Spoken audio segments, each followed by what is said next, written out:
Chapter 6. An Alligator Hunt. Dubrow Turtlebane, River Tam, below Huston Green, Cornwall. Dear Dubrow, I don't know how often you come to this neighborhood. I don't even know if you can read. But either way, I hope this letter finds you well. Things have been quiet here in the pasture since the day you were here. I've just been doing the usual, tending sheep mostly, helping in the fields from time to time. I was hoping I'd run into you again. Maybe you've headed back to the Fiji Fem. Isn't that where most Fiji folk live? Anyway, there's something I've been wanting to ask you. Do you know what happened to the panther we killed? Ebby the servant says he didn't see any panther when he came down here. That doesn't make any sense to me. But I never found hide nor hair of it either. Around here, everybody thinks I made the whole thing up about the panther, about you, everything. Sometimes I wonder myself if I just dreamed it all. Anyway, if you find this letter, and if you can read it, and if you aren't imaginary, I hope you'll meet me here beneath this beech tree, whatever day is convenient for you. I'm usually here, tending sheep in the afternoons, exploring the bottomland forest in the morning. Yours very sincerely, Aidan Errolson of Longleaf Manor. It had been weeks since Aidan tacked the letter to the beech tree in the bottom pasture, though it had remained undisturbed ever since, as the temperate spring yielded to the heavy heat of a Cornwall summer. After such a promising start, a Fiji boy, a panther, a wandering prophet, Aidan's summer so far had proven disappointing. Life at Longleaf Manor had resumed its normal rhythms almost before Bayard was out of sight. Aidan was back in the pasture with the sheep the day after the prophet's visit, and there he had been most days since. In spite of the prophet's declaration, Aidan's brothers did not revere him as Cornwall's great deliverer. He was still their little brother, still inclined toward make-believe, still likely to bite off more than he could chew. For a little while, they had teased him about his interview with the crazed visitor and his claim to have wrestled a Fiji boy and killed a panther. But they eventually grew tired of the joke and paid him no more attention than they had before. The fact that no one ever found any sign of the panther Aidan claimed to have killed certainly didn't help his case. Whenever anyone asked what really happened in the bottom pasture, Aidan always stuck to his story. But even he was starting to doubt. Maybe his older brothers were right. Maybe he had imagined the whole thing. The lifeless body of a full-grown panther couldn't just disappear, could it? Perhaps he had only knocked the panther senseless, and it came to its senses and slinked away before Ebby noticed it. If that were the case, Aidan hadn't slain a panther with a stone, and all this Wilder King business had nothing to do with him after all. He even began to wonder if Bayard had hypnotized him and put the whole thing in his head. And yet he could not forget the old man's eyes, not the blank gaze that convinced his brothers that Bayard was a lunatic, but the eyes that brimmed with tears of joy when they first saw Aidan. Those were the eyes of Bayard, the truth speaker, Cornwall's great prophet. Also, there was father, who never dismissed any of this foolishness. He certainly had his doubts. What sane person wouldn't? But he knew not to take any word of Bayard's lightly. He also knew that his youngest son was neither a fool nor a liar. This was a strange and confusing time for Aidan. All his short life he had dreamed of adventure, of great deeds of heroism. Now Cornwall's truth speaker had looked into his eyes and told him that he, Aidan Errolson, would one day be Cornwall's greatest adventurer and hero. The Wild King foretold in song and prophecy. But Aidan wasn't overjoyed at the news. It wasn't just that he doubted the truth of the prophet's words. The doubt actually was easier than belief. It was belief that burdened him with the sense, however unrealistic, that the future happiness of all of Cornwall rested on his shoulders. It was belief, not doubt, that kept him up nights. Then there was the vague sense that even thinking about the Wilder King prophecy made him a traitor to King Darrow. He didn't ask for any of this. Even in his most ambitious flights of fancy, he had never imagined himself the King of Cornwall. His dearest hope had always been to serve the king, not supplant him. It was a lonely feeling. To whom would the wilder king look for advice and counsel? Who could begin to understand what it was like to be headed down such a path? Not his brothers. They didn't believe any of it anyway. Father was as understanding as he could be, but his understanding was limited by his unswerving loyalty to King Darrow. Bayard was no help. He and his goats were nowhere to be found. He couldn't explain why, but the person Aiden most wanted to talk to was Dubrow, the Fiji boy. He had a peculiar sense that Dubrow understood him in a way that nobody else did. He thought often of the last words Dubrow had said to him. You've got what it takes. That's easy to see, even if you are a civilizer. Most of his spare moments Aiden spent in the forest along the River Thames, searching for any sign of Dubrow. He wandered among the meandering live oaks and spiky saw palmettos, scanning the canopy above to catch a glimpse of a lizard boy swinging from tree to tree. But he never saw anything out of the ordinary. He strained to hear the bark of the bog owl, but all he ever heard was the constant thrum of insect wings and the squawks, twerps, and chitters of the forest birds. However, Aiden's walk in the forest served a purpose that he little realized. Every hour he spent in the Tamside forest perfected his skills in woodmanship.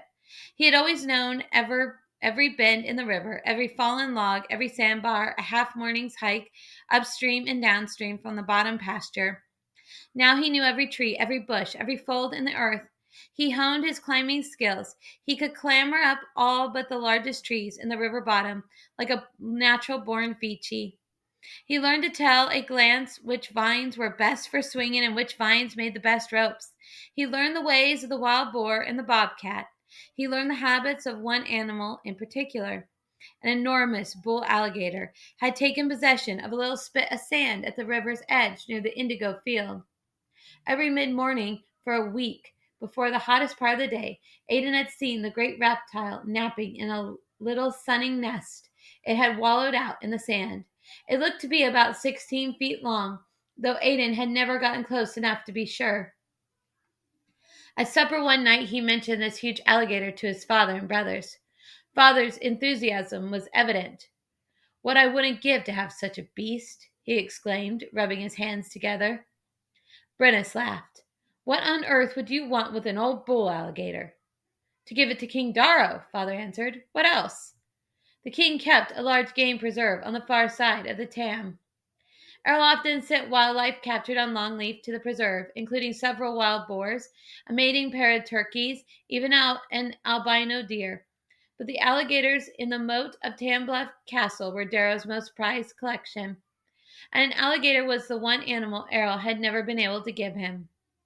Darrow's alligators came from the southern reaches of Cornwall, near the Fiji Fen swamp. They were mostly 15 to 16 feet long. Alligators of that size were rare this far upriver. Errol had never found one on his estate that he considered worthy of Darrow's moat. But this one sounded like it could be just the thing. Next time one of those alligator hunters comes through, said father, we'll get him to catch that big boy for us. Longleaf Manor was the last outpost of civilization on the eastern frontier. Hunting parties heading downriver to the southern wilderness often stopped by to visit and swap news. I don't think a 16-foot alligator is something I want to tangle with. Aiden had an idea. It wasn't a very good idea. It may have been one of the worst ideas he had ever dreamed up, but he decided on the spot to carry it into execution. He would catch the alligator himself. What better way to show his loyalty to King Darrow than to single-handedly capture a bull alligator 3 times longer than he was tall? If he made such a gift to the king, father couldn't possibly question his loyalty, and maybe even his own doubts on the score would be put to rest. The next morning found Aiden crouched among the leafy branches of a fallen tree that slanted down into the river. Below him, the dark water of the Tam swirled in slow eddies around the limbs that dipped and bobbed in the gentle current. By mid-morning, it was already unbearably hot. A great brown cottonmouth snake as thick as a man's forearm, wound itself over the tree, up thrust roots, and slithered down the slanting trunk toward Aiden, apparently unaware that the boy was there. Aiden broke off a branch with his left hand and prodded the big snake off the tree. "Sorry, friend," he said, as the snake plished into the water. "I was here first." Aiden's right hand gripped a long wooden pole, twice the length of his shepherd's staff, with a noose of heavy hempen rope attached to the end. The other end of the rope was tied to a cypress tree near the river's edge. He was a few feet from the great alligator sandbar. Here Aiden had sat since sunup, waiting for his prey to approach. In the growing heat, the excitement of the hunt had slowly dissipated into numb boredom and disappointment. He expected the alligator 2 hours ago, since it would be too hot for anyone, even a cold blooded reptile, to sunbathe. He saw little point in staying much longer. But just before Aiden gave up, the great alligator came gliding down the current and lumbered on to the gently sloped bank. It made straight for its sandy wallow and dropped down onto its belly with a snort like a dog. Aiden was no more than 10 feet away, but he was hidden, and the big alligator hadn't noticed him. Aiden had never been this close to such a magnificent alligator.